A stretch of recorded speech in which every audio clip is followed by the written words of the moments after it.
Aplikasi WhatsApp adalah salah satu aplikasi yang sangat powerful untuk bisnis saat ini. Mari kita bedah kenapa WhatsApp punya power yang sebesar itu untuk perkembangan bisnis. Mari kita bahas semuanya hanya di Opsiana Podcast.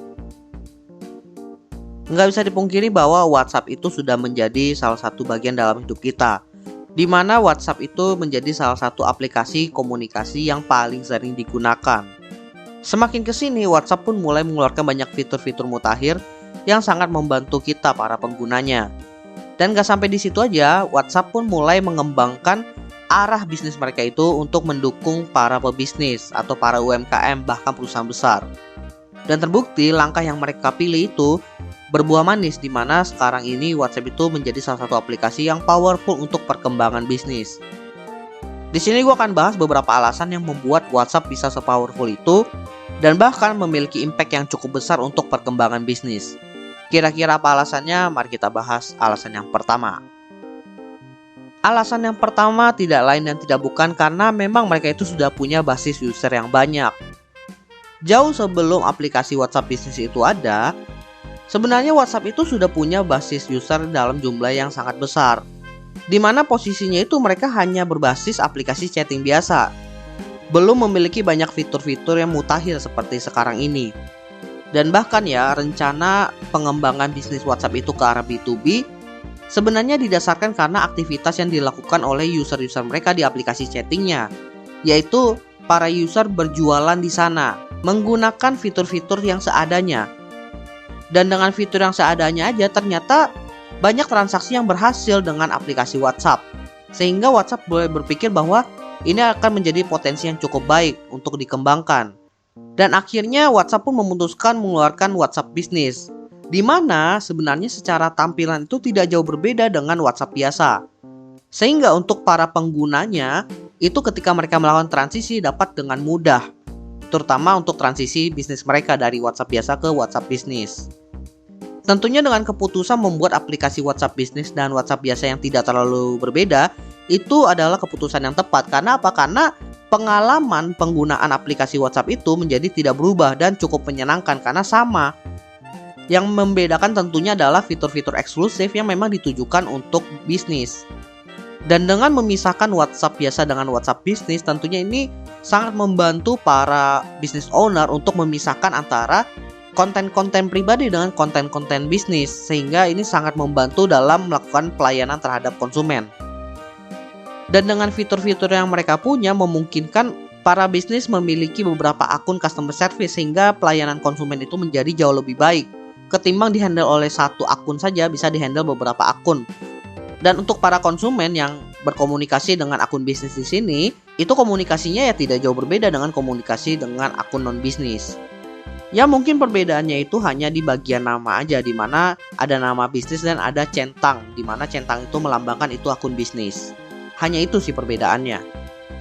Lalu keuntungan dari WhatsApp yang memiliki basis user yang sudah besar dari awal itu, ya tentunya mereka itu punya user retention yang tinggi. Karena memang aplikasi WhatsApp itu kan digunakan untuk komunikasi. Sehingga salah satu prioritas ketika konsumen itu ingin berinteraksi dengan brand atau bisnis, ya mereka itu menggunakan WhatsApp.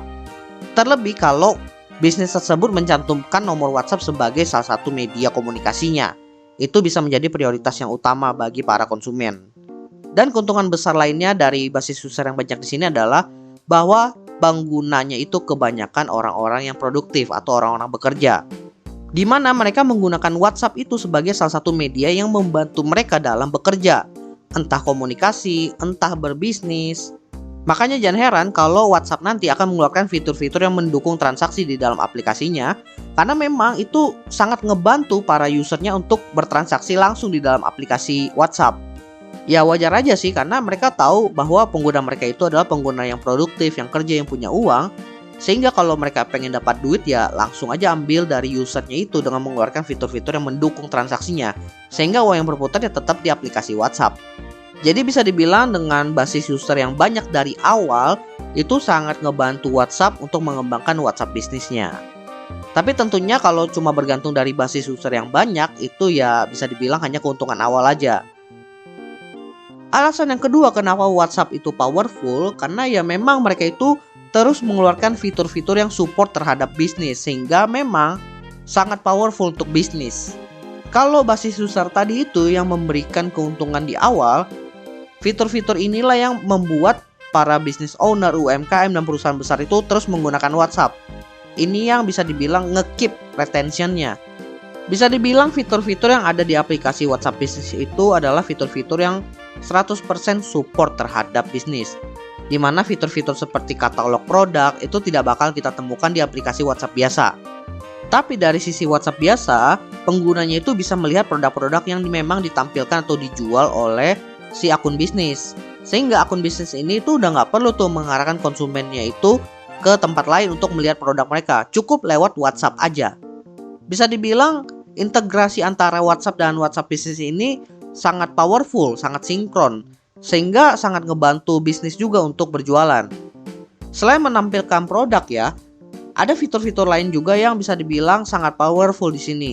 Salah satu fitur yang cukup signifikan adalah yang pertama itu broadcast, di mana akun bisnis itu bisa mengirimkan chat-chat kepada para konsumen yang memang mengikuti akun bisnis mereka. Jadi kalau digunakan sebagai media promosi, media marketing, ini menjadi media yang paling powerful, terutama untuk mentargetkan konsumen lama. Tapi selain menjadi media jualan ya, broadcast ini pun bisa menjadi media untuk memaintain hubungan dengan konsumen lama. Karena untuk memaintain hubungan dengan konsumen lama, nggak melulu kita itu promosi, jualan, tapi bisa dengan memberikan info-info menarik, info-info yang edukatif. Kemudian juga fitur baru yang belum lama ini gue udah bahas dan memang baru dikeluarkan seperti business video call atau business call, di mana ya para akun bisnis sudah bisa melakukan panggilan telepon dengan konsumennya. Ya sebenarnya fitur ini harusnya udah ada dari awal ya, karena di aplikasi WhatsApp utamanya aja itu udah ada. Tapi nggak apa-apa meskipun terlambat, setidaknya benar-benar terrealisasi, karena memang panggilan telepon ini sangat penting terutama untuk masalah yang urgensi dengan konsumen. Kalau terjadi masalah atau komplain dari konsumen yang tidak segera diselesaikan, itu bisa berujung kepada loss konsumen. Bisnis-bisnis itu bisa kehilangan konsumen mereka. Sehingga dengan adanya bisnis call di sini sangat ngebantu bisnis itu untuk menyelesaikan masalah dengan konsumen mereka dengan cepat. Cuma memang ya fitur ini sangat powerful kalau dimanfaatkan dengan benar. Tapi bisa menjadi masalah juga, terutama kalau digunakan untuk spam call dengan tujuan ya untuk menawarkan produk-produk atau jasa alias jualan. Untuk sekarang kan kebanyakan spam call-nya itu ya datang dari telepon biasa ya. Nah, kekhawatiran gue adalah dengan bisnis call ini itu bisa meningkatkan intensitasnya karena teleponnya itu kan jadinya gratis ya, nggak pakai pulsa lagi. Sebenarnya masih banyak fitur-fitur WhatsApp Business yang ada. Cuma gue jelasin beberapa yang sering dipakai aja di sini dan memang fitur-fitur yang punya potensi ke depannya itu seperti apa. Tapi kalau gue lihat sebenarnya dari WhatsApp Business sendiri itu secara fitur tidak terlalu banyak kalau kita bandingkan dengan e-commerce, tapi punya impact yang besar sehingga bisa dibilang fitur-fitur ini adalah fitur-fitur major yang vital.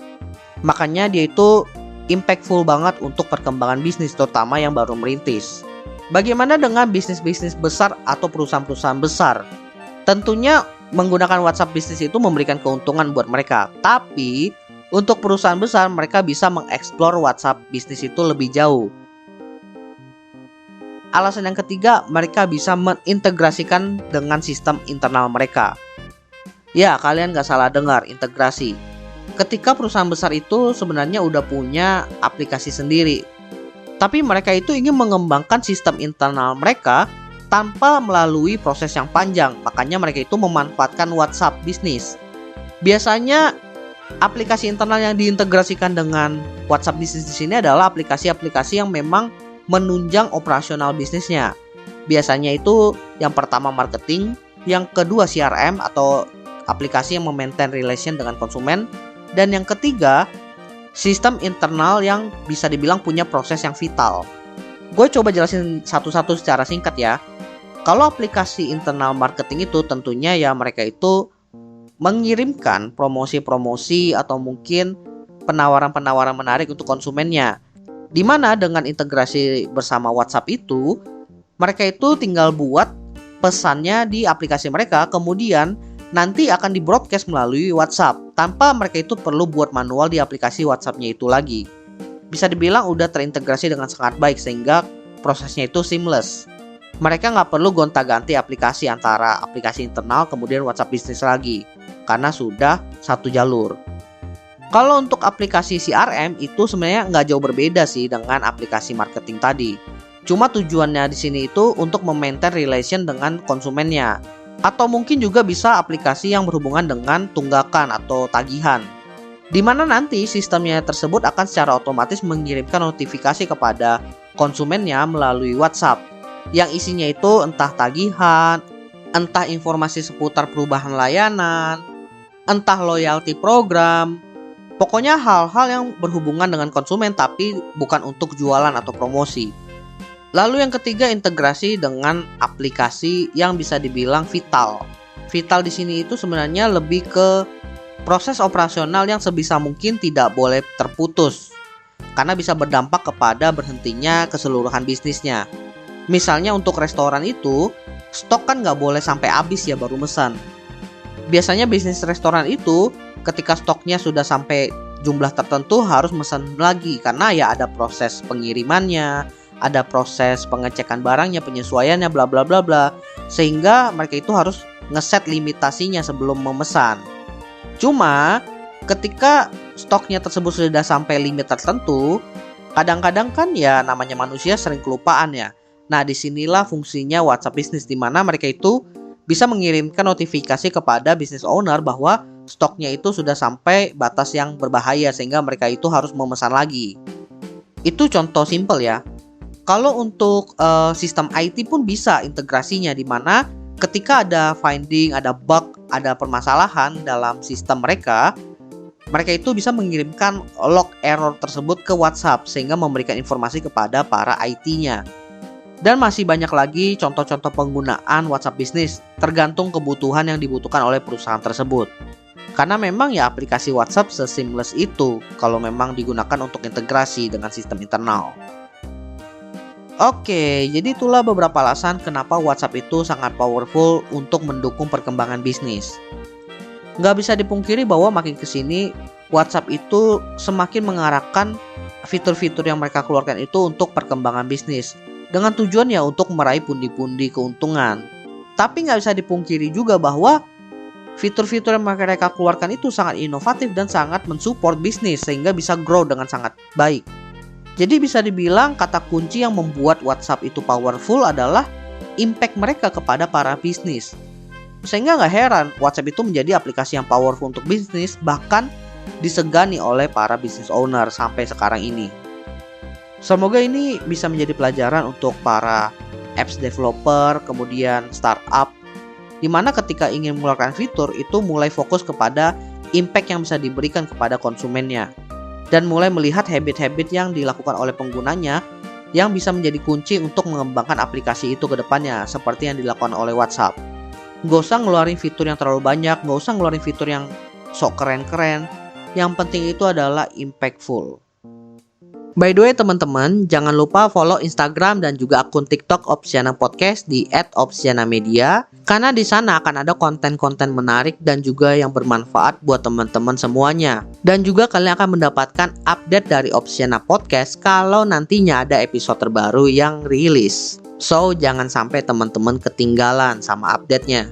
Dan terakhir, jangan lupa juga untuk follow atau subscribe Opsiana Podcast di platform kesayangan teman-teman. Dan nantikan konten-konten menarik dari Opsiana Podcast nantinya di sana. Oke, gua rasa itu aja. Thank you buat teman-teman yang sudah mendengarkan. See you next time di episode Opsiana Podcast lainnya.